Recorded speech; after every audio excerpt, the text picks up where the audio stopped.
Bonsoir à tous et bienvenue sur TV5 Monde. Merci d'avoir choisi TV5 Monde pour vivre les meilleurs moments de la Tropicale à Missa Bongo. Sans commentaire, deuxième étape, nous partirons de Léconie pour allier Franceville.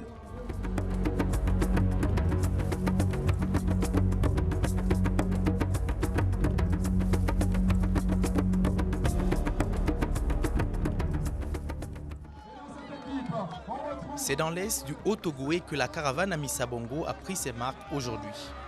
À Léconie, ils sont sortis nombreux ces spectateurs pour commémorer cette fête du vélo au Gabon.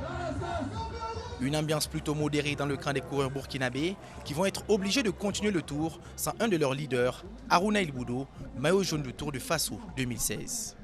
À la première étape, le maillot jaune du Tour du Faso, Ilboudo Harouna, a abandonné pour cause de pannes mécaniques répétées. Et on a dit non, ce n'est pas la peine. C'est la loi aussi du sport et il faut l'accepter. Tout le paradoxe avec l'équipe de Direct Énergie où on simule même de porter du jaune. On va se tromper, hein, c'est pas le maillot leader, il est jaune mais ça va, c'est le vainqueur d'étape, pas le maillot leader.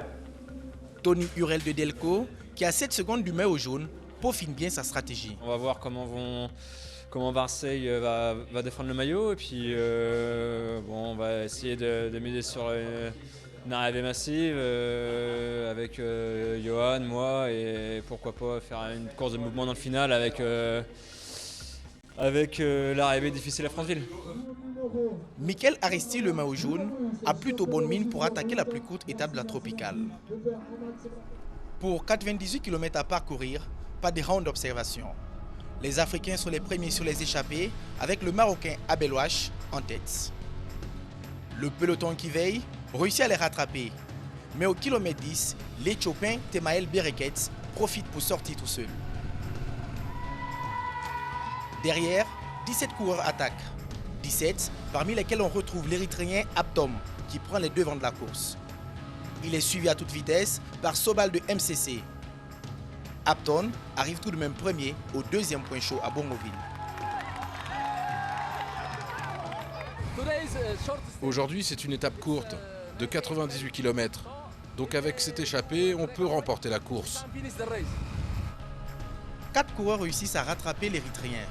Ils seront rejoints par 4 autres, amenés par Thomas Vauclair, qui réussit à faire la jonction. En intercalé, le groupe du maillot jaune qui reste encore à 50 secondes de l'échappée. Thomas Vauclair lui tente de sortir seul dans la dernière montée, mais le peloton revient sur lui à 1 km de l'arrivée.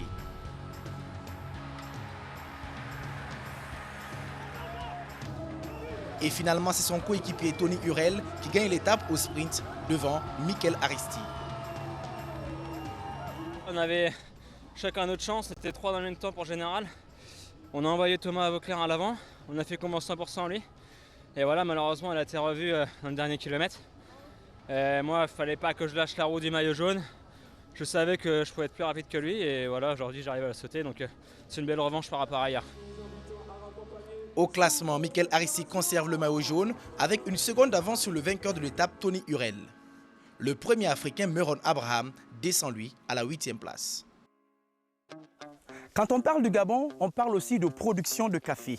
Aujourd'hui, grâce à des sites de plantation du Robusta qu'on retrouve autour de Franceville, un torréfacteur local a permis aux Gabonais de consommer du café.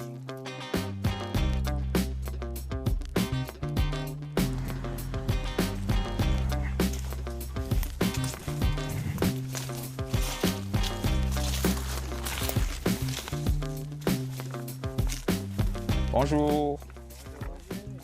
Marie, ça va bien? Oui, ça va. Landry, comment ça se passe la récolte? Ça avance, monsieur. Ça avance? Les baies sont bien mûres? Oui, monsieur Kakeza. Ah, ok.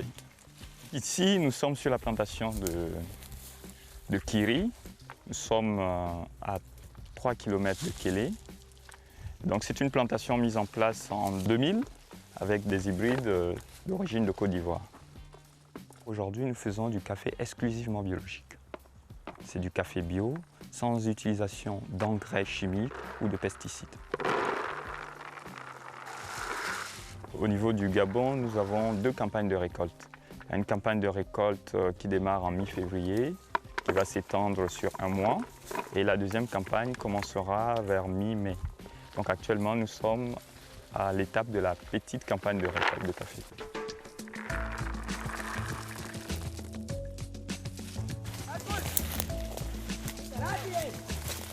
Bon, celui-ci est un plant de café. Au Gabon, on ne fait pas de l'arabica parce que nous, l'arabica est un café d'altitude.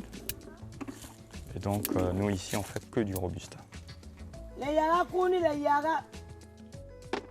Le café est très bien implanté dans le sol, surtout dans le bassin francévillois.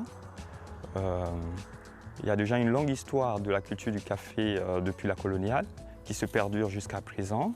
Donc, et on a des bons résultats aussi en termes de rendement en milieu paysan dans la zone des plateaux batékés.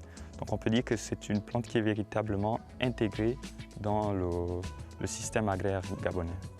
C'est la première culture de rente, c'est la première culture génératrice de revenus en milieu paysan. Le café, après la récolte, on va le sécher et après on va le passer à l'usinage pour obtenir du café marchand. Et une fois le café marchand, nous allons l'acheminer sur Libreville où il va être vendu au torréfacteur. C'est avec cette belle ambiance que nous terminons la deuxième étape de la Tropicala Missa Bongo sur TV5 Monde. On n'oublie pas l'information continue sur www.tv5monde.com et sur nos différentes pages des réseaux sociaux. À demain pour une autre étape.